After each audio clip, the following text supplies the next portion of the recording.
वळूयात पुढच्या बातमीकडे। स्थानिक स्वराज्य संस्थांच्या निवडणुकीची घोषणा होताच भाजप ऍक्शन मोडवर आलाय। भाजपकडून जिल्हा निवडणूक प्रमुख आणि निवडणूक प्रभारींची नियुक्ती करण्यात आली आहे। तर उपमुख्यमंत्री एकनाथ शिंदे यांच्या बालेकिल्ल्यात पुन्हा एकदा गणेश नाईक यांची एंट्री झाली आहे। शिंदेंच्या बालेकिल्ल्यात गणेश नाईक यांची निवडणूक प्रभारी म्हणून नियुक्ती करण्यात आली आहे। गणेश नाईकांना ठाण्यासह कल्याण, मीरा भाईंदर, नवी मुंबईचे निवडणूक प्रभारी करण्यात आले।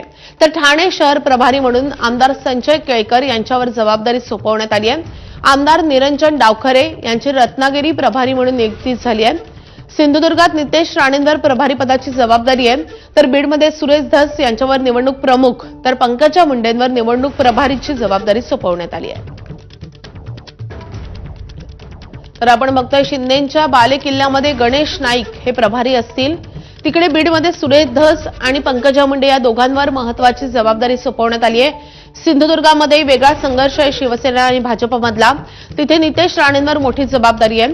त्यामुळे आता या सगळ्या महत्त्वाच्या निर्णयानंतर ठिकठिकाणी कसा संघर्ष महायुतीमध्ये पाहायला मिळतो हे पाहणं महत्त्वाचं ठरेल।